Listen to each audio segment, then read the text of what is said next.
Well, thanks for stopping by. This week on Behind the Curve Outdoors, we're going to be taking a look at some of the features on the new Karma EQ and 30 caliber as we make the rounds on a couple dairy farms and permissions in the area. Pigeon right there.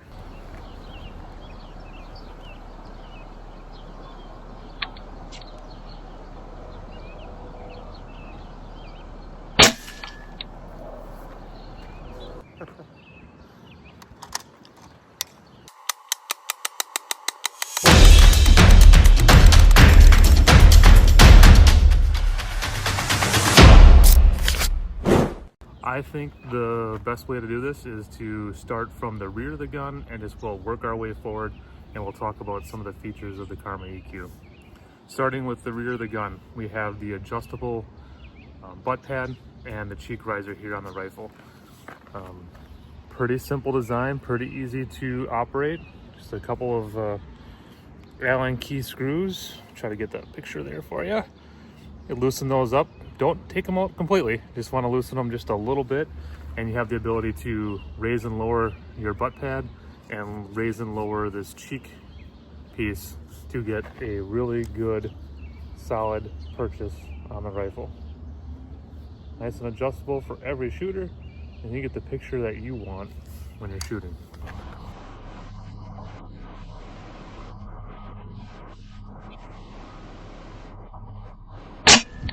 So let's talk about magazine capacity. So the EQ in 30 caliber is going to have a magazine capacity of 22. Now you get one of these awesome magazines from Karma when you get by the gun, and super easy to load. Top cover comes off, spin the internal drum, and just load the pellets. Really super handy, super nifty. Now if you chose to go with like the 22 or the 25 caliber, those have a slightly higher capacity. That 22 is going to come in at about 28 rounds, and the 25 is going to come in at 26. So if you're looking for more capacity, more rounds, more fun, right? Those lower calibers are going to give you a little bit more room in the magazine, get you a couple more shots if need be. So I just showed up to this other property that I'm working on here, and was able to take a rabbit right off the bat here. So let's take a look at that shot.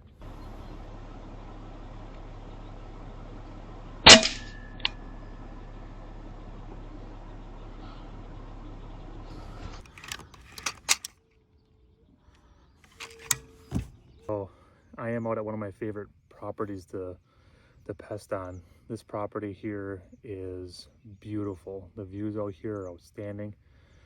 The crews here do a great job with all the flower work because this is a venue for weddings and anniversaries and get-togethers and all sorts of like making memories, right? So I'm out here trying to do a little bit of 13 stripe ground squirrel work because they're destroying the septic mound out here, and try to get this population knocked down a little bit to save the landowner some money. But while I'm sitting here, I'm taking a look at the septic mound. So if I'm not looking at the camera all the time, I apologize. But I'm gonna take a minute and talk about the charging handle on the Karma EQ.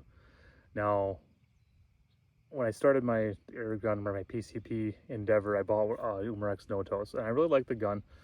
It's light, it's compact, it shoots phenomenally. But I really dislike the charging handle on the Umarex No-Tos. It's built in the left side of the gun. It's built into the frame, so it's nice and flush. But it also means like it's really hard for me, being a northern Wisconsin person, to get a gloved hand inside the charging handle to charge the gun when I'm outside shooting in colder temperatures. The EQ, on the other hand, over-designed their charging handle. Really big, knurled charging handle for positive texture and positive feedback, and really no chance of missing the charging handle, right? Even if I'm wearing gloves in the colder temperatures. Another feature that I really like about the charging handle on this air rifle is this magnet right here. As you close the charging handle, you get that solid feedback knowing that, yep, this is closed and it's not going to pop free on you. Now, here's an interesting fact I should say about the Karma EQ. If you take a look at the charging handle, right, and the action of the air gun, and you flip it around, boy, it almost looks identical. Wait, because it is. It's this mirrored mirrored on each side. No, Karma does not advertise the rifle as being ambidextrous, as in like you can swap the charging handle from the right side of the gun to the left side of the gun. But I have it on good information that PJ has created a video showing you exactly how to do that procedure. Now, from what I understand, it's quite the process to swap it from the right to the left-hand side of the gun, but it can be done, and be looking for that video from PJ in the near future as he's going to put that out there.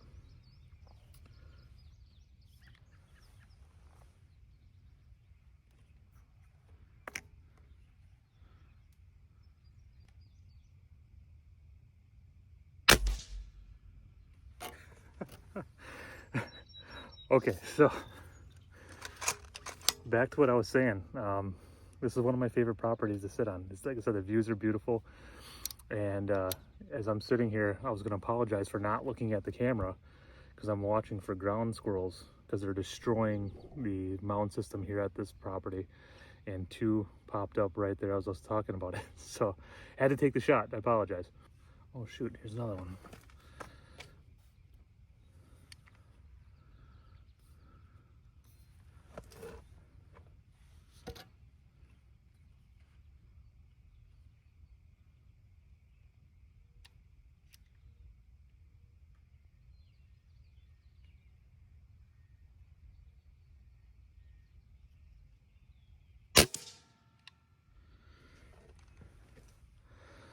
Boy, maybe we'll get this video shot today or maybe we won't. So here's day 2 of the Karma EQ and the features of the gun. Today I got thing 1 here with me. That's the Brynn.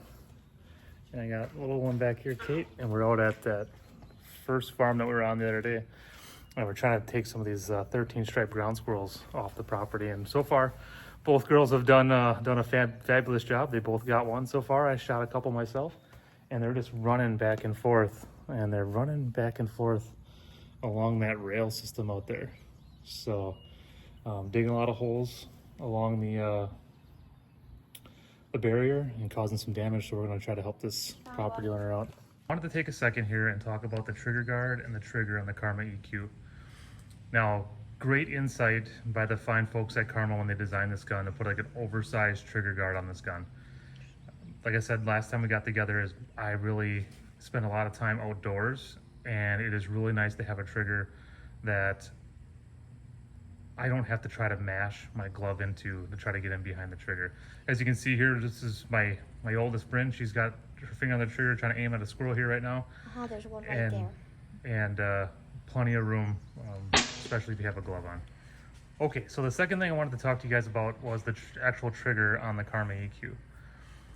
Now, this is not a match grade trigger like you see on like the Red Panda, but the trigger is pretty good in this gun. I know when they first came out, there was a lot of talk about they're not very good, but the fine folks at Karma and Donnie FL came up with the solution to that immediately, and that's all been installed on all the guns. Well, how good is it, you might be asking? Well, you know, from the factory, I haven't played with it. It is adjustable. You can make the trigger suit your needs. But I haven't felt the need to. From the factory, it's felt pretty good to me. So much so that I have my 12 and 11-year-old out here today shooting 13 striped ground squirrels at 40 yards. And if the trigger is good enough for them to hit such a small target at 40 yards, I think that anybody who shoots this gun shouldn't have too much of a problem. So we've shot a bunch of Karma guns lately. What is your take on the trigger on the Karma EQ? I like it a lot better because like the trigger is just really easy to pull. Okay. So what did you think about the trigger on the Karma EQ? It's really easy to pull. Okay. And yeah. All right. Well, there you have it. That's expert testimony from someone who knows air guns. So since we're talking about the trigger and the trigger guard, right above it is the ambidextrous safety on the Karma EQ. And boy, I really like this safety. It's a nice lever style safety, easy to read and easy to manipulate if you're left-handed or right-handed. And one of the things that I really like about it is like I'm out here today with the girls and we're doing some shooting, and I'm able to see exactly what condition the gun is at all times, right? Because let's face it, it's pretty exciting shooting the ground squirrels. And sometimes we get a little excited. We want to run off and go grab the squirrel, or or see what happened, right? And we forget to put the gun on safe. Like me standing here, I can see it clearly from either side of the gun that I'm on, and we can have those quick discussions and those quick reminders to make sure that we're always being safe. Okay, so day 3 of this farm tour that we're on, and out here at the same farm the girls had such good luck on yesterday. And we got the Karma EQ set up here. I'm gonna try to take some ground squirrels off of that ridge there and off of that bank, and we'll see what happens. But while we're waiting for the squirrels to show up, wanted to take a quick second and talk to you guys about the air tank on the Karma EQ. So 500 cc's of air supply to the gun and 30 caliber on the performance setting.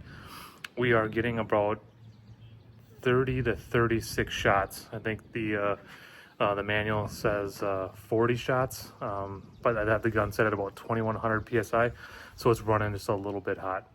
22, we're getting roughly 56 shots, and in 25, a staggering 78 shots per fill. I've seen people getting a little better than those numbers with a little bit different tune on the gun. And in the upcoming weeks, we're going to take a look at how the transfer port and the hammer spring can change the tune on the gun and maybe squeak out a few more shots. All right, so one more feature I wanted to talk about real quick is the moderator that I put on this rifle. So we went with the moderator from Donnie FL. We went with the Ronin. Seems to be like a good starting point for the 30 caliber rifle. And this thing does a great job of toning down the noise coming out of this really high-powered PCP air rifle.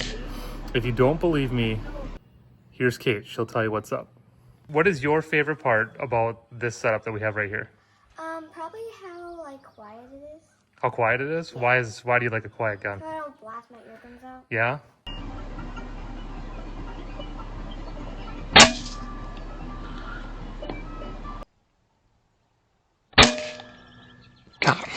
Well, that's all the time we have for this week. I'm Matt from Behind the Curve Outdoors. Thanks for tuning in.